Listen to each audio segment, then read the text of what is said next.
ಮೂಲತಃ ಉತ್ತರ ಕನ್ನಡ ಜಿಲ್ಲೆಯ ಯಲ್ಲಾಪುರ ತಾಲೂಕಿನವರು. BA ಪದವೀಧರರಾದ ಇವರು 9ನೇ ತರಗತಿ ವ್ಯಾಸಂಗ ಮಾಡುವ ಸಂದರ್ಭದಲ್ಲಿ ವ್ಯಂಗ್ಯ ಚಿತ್ರಕಾರರಾಗಿ ಹೊರಹೊಮ್ಮಿದ್ದು PUC ವ್ಯಾಸಂಗ ಮಾಡುತ್ತಿರುವ ಈ ಸಂದರ್ಭದಲ್ಲಿ ಕನ್ನಡ ಜನಾತರಂಗ ಮಂಗಳೂರು ದಿನಪತ್ರಿಕೆಯ ತಾಲೂಕು ವರದಿಗಾರರಾಗಿ ಪತ್ರಿಕಾ ಮಾಧ್ಯಮ ಪ್ರವೇಶಿಸಿದರು.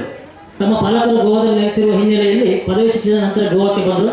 2007ರಲ್ಲಿ ಗೋವಾ ನ್ಯೂಸ್ ಚಾನೆಲ್ ವರದಿಗಾರರಾಗಿ, ನಂತರ 2010ರಲ್ಲಿ ಕನ್ನಡ ಪ್ರಭ ಗೋವಾ ವರದಿಗಾರರಾಗಿ ಹೊರನಾಡ ಗೋವೆಯಲ್ಲಿ ಕನ್ನಡ ತಾಯಿಯ ಸೇವೆ ಆರಂಭಿಸಿದ ಅವರು ಸಂಯುಕ್ತ ಕರ್ನಾಟಕ, ವಿಜಯವಾಣಿ, ವಿಜಯ ಕರ್ನಾಟಕ, ಉದಯವಾಣಿ, ಕರಾವಳಿ ಮುಂಜಾವು, ದೆಹಲಿ ವಾರ್ತೆ, ರಾಜಸ್ಥಾನ ಪತ್ರಿಕೆ ಈ ಎಲ್ಲ ಪತ್ರಿಕೆಗಳಿಗೂ ಗೋವಾ ರಾಜ್ಯದ ವರದಿಗಾರರಾಗಿ ಕೆಲಸ ನಿರ್ವಹಿಸಿದ್ದಾರೆ.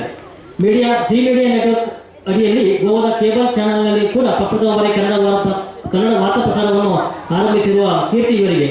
ಇವರು ರಚಿಸಿದ ವ್ಯಂಗ್ಯ ಚಿತ್ರಗಳು ತರಂಗ, ಉತ್ಥಾನ, ಕರ್ಮವೀರ ಸೇರಿದಂತೆ ವಿವಿಧ ಪತ್ರಿಕೆಗಳಲ್ಲಿ ಪ್ರಕಟಗೊಂಡಿದ್ದು, ಬೆಂಗಳೂರಿನ ಆಚಾರ್ಯ ಚಿತ್ರಕಲಾ ಭವನ ಸೇರಿದಂತೆ ವಿವಿಧೆಡೆ ವ್ಯಂಗ್ಯ ಚಿತ್ರಗಳು ಪ್ರದರ್ಶನಗೊಂಡಿವೆ. 2003ರಲ್ಲಿ ಕರ್ನಾಟಕ ಮೀಡಿಯಾ ನ್ಯೂಸ್ ಸೆನ್ಸರ್ ವತಿಯಿಂದ ನೀಡಲಾಗಿರುವ ಶ್ರೀ ಮೀಡಿಯಾ ಅವಾರ್ಡ್ ಸೇರಿದಂತೆ ಹಲವು ಪ್ರಶಸ್ತಿಗಳು ಇವರ ಮನೆಯಲ್ಲಿದೆ. ಸದ್ಯ ಪಣಜಿ ಸಮೀಪದ ಸಂತೇಶ್ವರದಲ್ಲಿ ವಾಸಿಸುವ ಪ್ರಕಾಶ್ ಭಟ್ ಅವರು ಗೋವಾ ಕನ್ನಡ ಸಂಘಗಳ ಕನ್ನಡ ಸುದ್ದಿ ಸಮಾಚಾರಗಳನ್ನು ಎಲ್ಲೆಡೆ ತಲುಪಿಸುವ ಮೂಲಕ ಗೋವಾ ಕನ್ನಡಿಗ ಸುದ್ದಿ ಸಂಪರ್ಕದ ಕೊಂಡಿಯಾಗಿದ್ದಾರೆ. ಹಾಗೂ ಲಘುಮುಖದ ಮಾಧ್ಯಮ ಮಿತ್ರರು ಶ್ರೀಯುತ ಪ್ರಕಾಶ್ ಭಟ್ ಅವರಿಗೂ ಸರಳ ಹಾಗೂ ಕ್ರಿಯಾಶೀಲ ವ್ಯಕ್ತಿತ್ವ ಹೊಂದಿದರು. ಸನ್ಮಾನಿಸಿದ VKM ಕಲಾವಿದರು ತಂಡ ಬೆಂಗಳೂರು. ಸನ್ಮಾನಿಸಿದ